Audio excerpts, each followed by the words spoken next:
Hello, my friend. Welcome back to another video. Before we get started, Black Friday is fast approaching and there are going to be some amazing sales going on. One of those sales will be through Loli Vefe. It's a gorgeous geode box that's going to allow you to decorate your holiday table in style. I have personally chosen all of these items that you can use to create trays, coasters, even some table confetti made out of beautiful crystals. And the best part about this box will be the savings. This is a $118 value that will be $75 on Black Friday, not including my discount that you can also apply. So next week, I will give you more information about this and tell you exactly what I will be doing. So stay tuned for that. So today I would like to teach you how to use your resin not only to coat a painting, but also as an art form, as I did with this piece. Now, this is something that I just did 2 days ago on this channel, and you may not recognize it, but let me show you. Does that look familiar? This area over here? That is my swipe that I had done just 2 videos ago.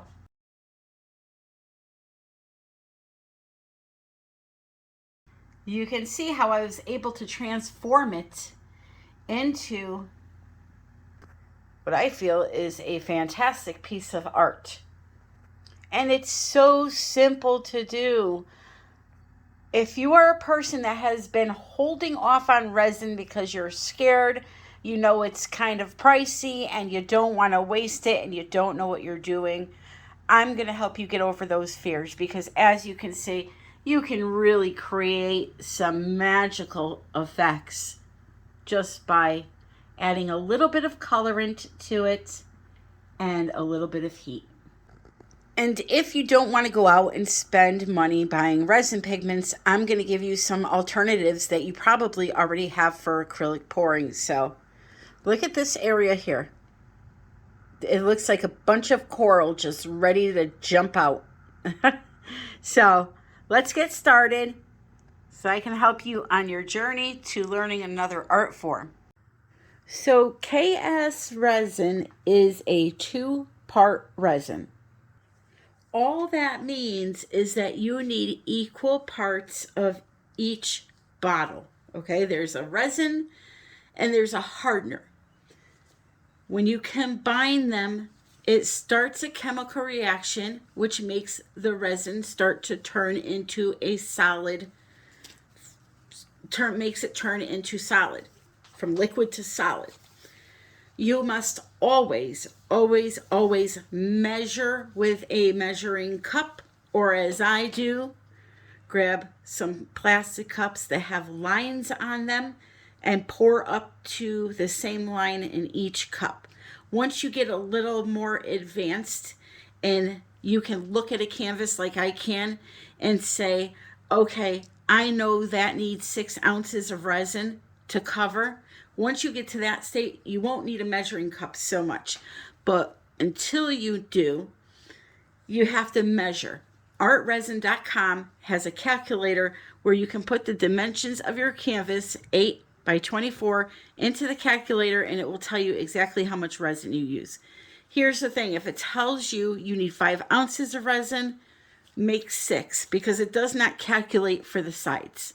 So always make a little extra, and always have some small project or a silicone mold on the side in case you have a little left over so you don't waste it. Never, ever, ever weigh resin. Unless the bottle tells you you must weigh this resin, do not weigh resin. If you weigh resin, your amounts are going to be off. They are measured, the 2 parts are measured by volume. The resin is a lot thicker than the hardener, so if you weigh with a scale, it's going to be off. Now, is it going to be off a lot? Here we go. For a small canvas like this? No, it's not going to be. But it's still going to be off, and you should always be exact in your measuring. What happens if I had an 18 by 24 size canvas and I tried to measure with a scale? It's going to be an awful lot. And here's the thing. If your resin is not precise in measuring, it can cause problems. Your painting can look like it's cured when it is not. You can handle it. It looks fine. You package it up, the customer gets it and opens it, it looks fine. But if for some reason the passenger, the customer, did I just say passenger? Oh Lord, I got vacation on the mind, and I'm not even going on vacation. Anyway, you can handle the painting and put your nail on it or something, it can dent. You always want to follow safety and mixing directions to the T, okay? No matter what you may see or hear, follow whatever the bottle says. Just use a measuring cup and it will all go as planned. So as I said, it's a two-part process. So equal amounts of each product goes into the cup. I always put the hardener in first. Here is why. The hardener is thinner of the two, and it's easier to scrape off the side of the cup when you're mixing it versus getting that really thick resin off the side of the cup. So always put in part B first, and then pour your resin part A into your part B. It'll be a lot easier to mix that way. And you want to mix for between 3 to 5 minutes, making sure to scrape down the sides of the cup, the bottom of the cup, your stir stick, and the sides of your stir stick. So, scrape down the sides. You're going to do this multiple times throughout the mixing process. Scrape down the sides, scrape off your stick, as I said, even the sides of the stick, and then the bottom also, and just keep mixing. Mix it up really, really well. If you're new at this and you're worried about work time on resin, a great way to save some time is to have all of your cups lined up with the colors already in them before you mix your resin. Because like me, I've already mixed my resin and now it's sitting in the cup waiting for me to do all this. Now I have experience, so I can move pretty quickly through this, but for somebody just starting out, you may not want to do that. Once you mix your resin, the chemical reaction has begun, so leaving that resin contained in one area can cause an exothermic reaction, which is also known as overheating. So you always want to get the most work time out of your resin and separate it into smaller quantities. So here are the colors I'm using. Now these are very dark, so you're not going to be able to see them until I mix them into the resin. This is called Black Currant, okay? It's a really, really deep purple from Color Obsession, which you can buy through artisttilldeath.com. I will put the link in the description. So I'm going to put a little bit of color on the stick. I just literally stuck the stick in there and pulled it out. And then I'm going to put in however much resin I need for that one color. I don't need much of that one color, so I don't put much resin in there. Give it a mix. Scrape off your stick to get all that color off of there. And you'll see it's a very deep, dark purple color. Almost black, it's so purple, okay? So I'm gonna mix up my colors, but that's how you mix up all of them. And once I mix them up, I'm going to come back and show you what they are. So I mentioned other things that you can use in resin. You can use mica-based products, such as this Blue Moon from COLOURARTE. They have a full resin line. You can also use something like a resin tint, which is almost like an alcohol ink. The color will always be transparent, but combining transparent colors and opaque colors in your resin art can create some really magical effects. You can also use glitters, nail polish, acrylic paint, spray paint, alcohol ink. There are so many choices out there. Just do your homework and get on your way to making some beautiful art. Now, I will apologize. I do not know the manufacturer of this glitter that I just showed you. I bought it a long time ago, but you can search on Etsy and they have a lot of options. So if you're looking to use resin just as a way to coat your paintings for a shiny finish, all you have to do is this right here. Pour it onto your painting, spread it around with your hand, make sure you thoroughly cover the edges, and then torch or use a heat gun to pop any bubbles you may have. Inspect the surface for hairs and put it away for 24 hours to cure. It's safe to mail your painting out 7 days after, depending on the resin that you're using. Most, though, recommend 7 days. A full cure, which means it's at its maximum strength, would be anywhere from 30 to 45 days, depending on the resin that you're using. So now that I've put my clear resin down on the canvas, I'm just taking my colors and laying them down on top of the clear. What I want to do is sandwich those, I want to sandwich the color white that I'm using, which is a paste, in between the color. That's going to create some amazing lacing and cells.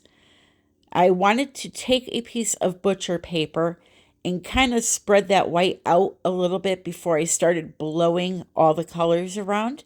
So that is what I'm doing here. You can actually use resin as a swiping mechanism to create a painting, believe it or not.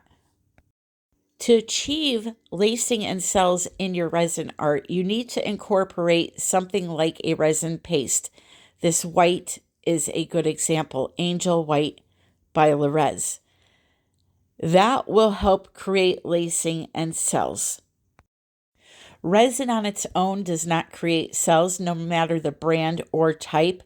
It's what you add into it, just like with acrylic pouring, that determines whether or not you're going to get cells. And as I said, using resin pastes in general promote cells and lacing. So again, I'm going to add a little more color to the center, and then I will use my butcher paper to drag that color over the white. When it comes to the actual motion of swiping, I like to lay the paper in the resin and apply a little bit of pressure with my fingers, because resin is a much thicker substance than something like acrylic paint.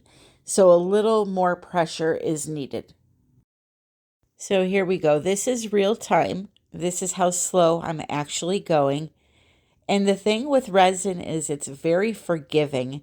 You can make all kinds of boo-boos and literally just wipe it away with a stick and start over again. It's very forgiving, and it's very easy to create a lot of depth and movement when using resin.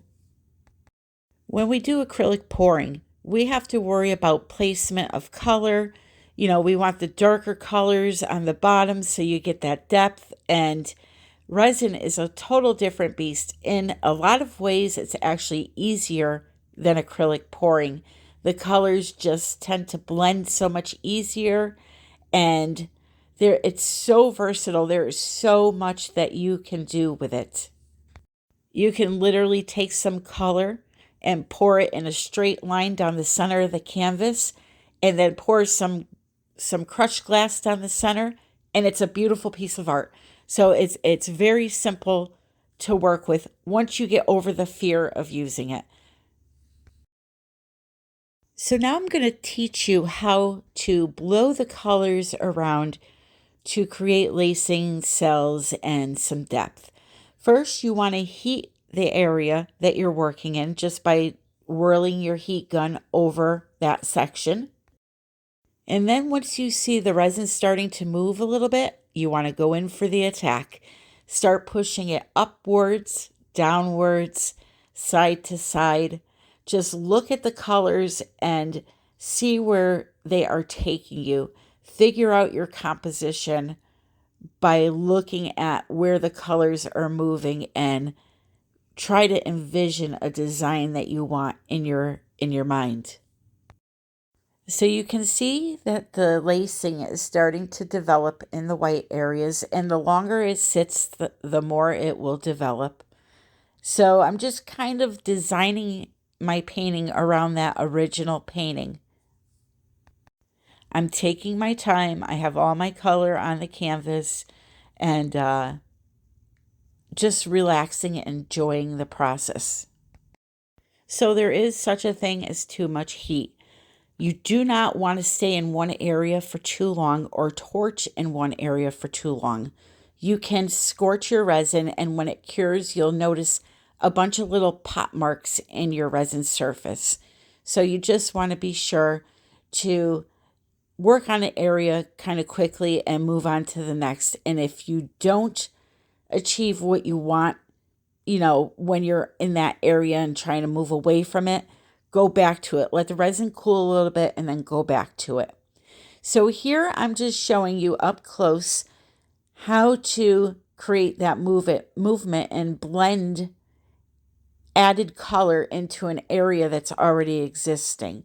So you notice I put the color down that wasn't there, and I'm just blowing up, down, up, and down. And that kind of just blends it right into the piece as if it was already part of the piece.